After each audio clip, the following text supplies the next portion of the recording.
to counter postures and lines of attack. So the line of attack is when your opponent is on guard against you, is the most likely line that your opponent's blade will take to kill you. Counter postures are postures that are going to intercept that, and finding the blade is the way you do that. So,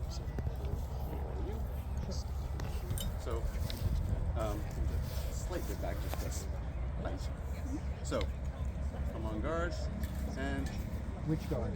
Doesn't matter. Okay. So, there is an angle of attack that goes from his point to my chest. I don't like that. So, my counter posture is going to be here. I have found him, I'll go over that in a second, with my arm in position we just talked about. My wrist is canted into that basket between third and fourth, and now I have found that line. Even if I am back here, not touching him, I found that line. If you were to do an explosive attack in, I can still intercept that line. Doesn't matter. I've got that covered. This is a counter posture. This is not. This is just an invitation saying, come kill me. So lines of attack are the most likely attack avenues that they're going to come in on. Forcing them to change that makes them expend a tempo. So in the example we just had, I've got him found. If he wants to do anything, he has to necessarily change lines. And in that tempo, back to this side, in that tempo, I can act. Make sense?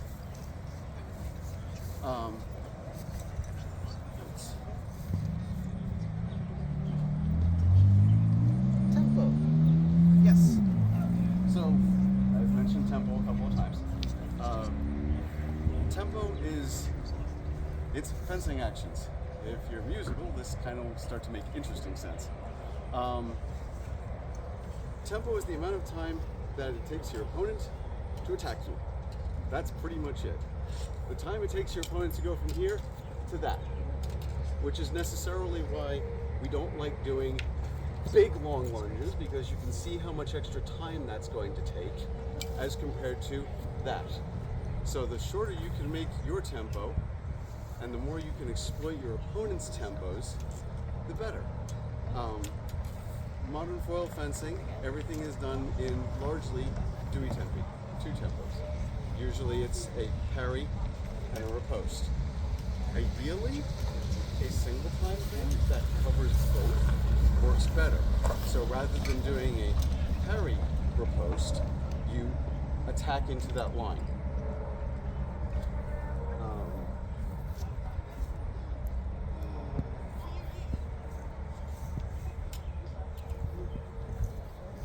So does tempo make sense to everybody? Understand the concept of it and how to use it? Everything's a tempo. Not doing something's a tempo, doing something's a tempo. If your opponent presents, so if you present and I do nothing, that's still a tempo. You can take that tempo. So if we walk in and we're here and I do nothing, I've given you a tempo. Feel free to attack. Just the same as if we walk in and I'm like, ha, yep, I missed taking that finding. So tempo and the next thing, measure, are some of the biggest things in this game. It's what will keep you alive. Minding good tempo and measure. Measure is distance. There are essentially 2, according to Fibers. You've got misura larga, large range, misura stretta, short range. Short range is right now. Okay. Immediately, then I can pick that up. what it will take for me to either extend and hit or slow for the attack. Larger range, I'm going to need to pass. Attacks in stretta necessarily come in faster than ones in larga, because you're covering more distance to go from larga to your attack. Stretta, it's dangerous in there. It can be a gunfight. Because at that point, you've just got two people going, we are both in range to hit each other? How are we going to manage this such that I don't die and they do? And it can be a little bit of a gunfight if you're not really paying attention tactically. Getting in and out of range, cheating steps, doing things like that. You can creep forward a little bit. You can try and parry and bring the rear foot forward a little more than you normally would, and that would give you a closer lunge. Fabris talks about that you can't, in the sol, you can kind of do these nice small movements, but in a street where there's ruts and whatnot, you can't really do that kind of small steps like that so easily. You might trip over something. Passing attacks are a really nice thing because it's essentially walking. It's controlled walking though. Normally when we walk, it's controlled falling. As you step from one foot to the other, you are literally falling forward. This is a bad plan if you're facing a 42-inch needle. Because if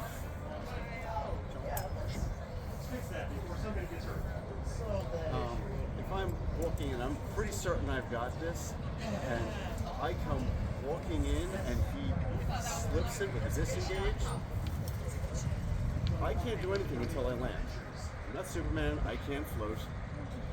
All I can do is fall onto his blade. So when you're walking, you want to make it a more conscious thing.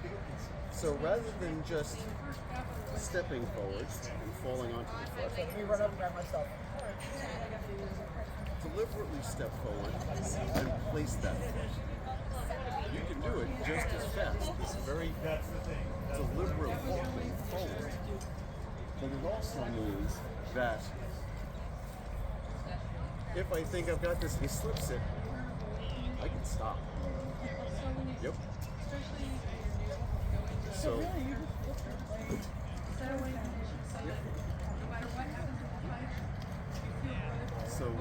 doing the controlled walking, probably something to go over at this point, because a lot of people aren't really used to it. So, rather than just stepping, where you fall onto the front foot, and I'm slightly exaggerating it for visual, but rather than just, doing a normal walking pass forward, you can feel it, especially if you exaggerate it, you can feel how heavy the footfalls are. Try walking forward, especially in the stance with the hips rolled as we did, and placing that foot forward, almost again like you're walking over a squeaky floor or on ice. Oh, and this is where I've been told you don't want to bounce. Correct. And you don't bounce. Nope. And you're still putting most. Yep. And as you get more comfortable with it, you will be able to walk faster and faster this way. I can absolutely cover a lot of distance this way. Deb, this is the weight transfer footwork we've done for years. Yep.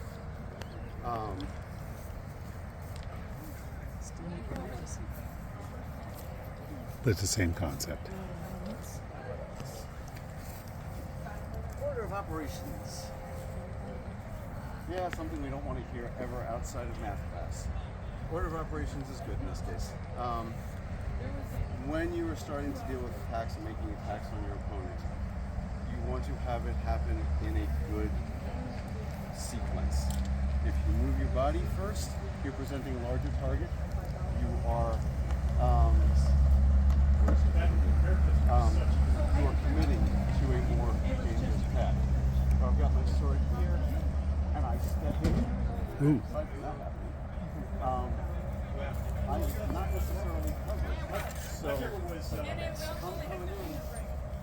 I step in and throw. We had 279 rapier fighters. I finished fourth. The most. I was the only person to get The killed. commitment is the hand. I can just extend that forward. The second would be the body. whether you want to include shoulders in the body or not. So I can just kind of poke forward, and that's going to hopefully provoke a reaction. If you do that in most people's faces, even if you don't hit them, they'll blink. So arm. Hey guys. Then so if you're more upright, Three beer, I'm in the right place, right? forward a little bit. I'm Germanicus. I didn't anything. Deputy Old Marshal My for Youth face and my Combat. body are Wonderful. seeing further forward. I have. Wait, How much I want to put that forward? Yes, it depends on what I'm terrible at marshalling with So three it's beer. I am not hand, educated. body, But I try to help have that line closed. Just as Okay, it looks like I do. Now I can continue forward. combat to get cups. Okay. Because if I Just do it walked again, right past her. I angle just came over, from there helping a young man fix his If I shield. Anyway, how's everything going? Going really well. We're at 21. change line as I No do so, kidding. Yeah. You know, as I move into 22 it, exploded. It's all over. I'm from Osceola. Down there, it's been so quiet for so long. We had a gentleman named Orlando down Order of there. operations is from least to most commitment. Blew it away. Hand, It's going like crazy. body, then feet. Right, right. That's what the key is. And one of the things really helped us shoot is adult fighter as a secondary occupation. So, Right. So we're adults fighting. So general thing, one kid who brings his I kid. know we all brings the kid. hate cutting because we all love these things as point weapons. Doesn't bring the kid in. Cuts are absolutely Now okay. it's Fabra says, hey, 3 or yeah, 4 you can cut. adults. Biggest caveat on cuts is that they necessarily take longer to arrive on target. So, they've got a reason to bring their kid. While they're bringing their kid, the other kids who didn't bring their kid in order to see, strike, and now they bring their kid, Here? and suddenly we have that. this is going to take longer Exponential growth. Yeah. for me to hit her than for her to just extend forward. It's just physics. I'm describing an arc, and she is making a straight line. So if you're going to employ cuts, you need to tactically be aware of where they're useful. Fabris talks about not using them as a beat. He talks about in a section on why two tempi versus controlled thrust, the controlled thrusts are better. He says that a lot of people who do two tempi attacks tend to use the first one as a beat and then attack. The problem with this, and I remember this from basic foil, you can do a deception. It's a wonderful thing. You understand that. So I'm going to borrow you for this. So I'm going to try this beat. I'm going to make it a little larger, and you're going to deceive my beat. My oldest, I bought for Yep. sword at And 12. now I'm in trouble. And He's just avoided we that. discovered I we tried don't to have a beat, youth program, and I made again, one. I'm That's in what trouble happened to now me. They said, because he is in range to tag either my arm or with a good firm-footed lunge. He could strike my body if he knows his tempo is good. I don't know, but So do it. I remember beating the blade, unless you're going to do a counter behind it. So and it was 17 if I'm going to, and a ring of fire dance to try and get. I can do that and switch sides, but I was also looking for, There's just and instead of nobody doing knew big what beats, you had to do. They If couldn't I even tell me where to push, go, what the book is, and so on. That's okay. But I'll tell you what changed it is because I'm stubborn. you keep doing I it. just Yeah, decided it's fine. I don't care. I need to work on this section of the class a little bit more. Are That's going to fine. have I need to figure out how to better demonstrate this. going to Basically, yeah, if you're going to throw a beat, be aware that your opponent can deceive timing on it. But you can absolutely use cuts. They're fine. I love cuts. When we're doing passes half the time, I will end up worrying. Like, we'll do something and you'll parry me off to the side there.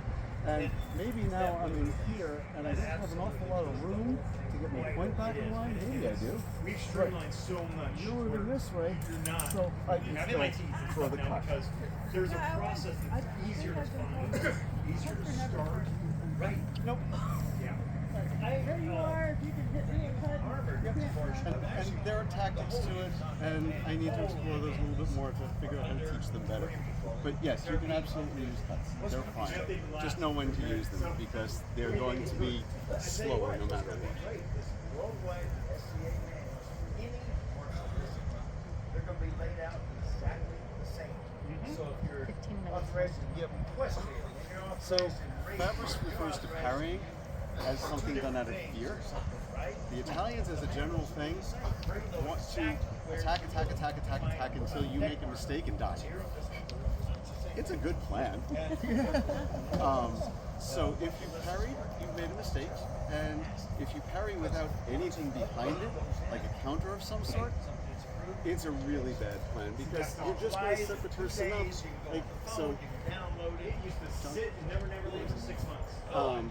so if you make an attack and I parry and don't do anything with it, yeah, I'm not gaining myself anything other than a oh shit moment. Maybe I can back out or something, but now if I can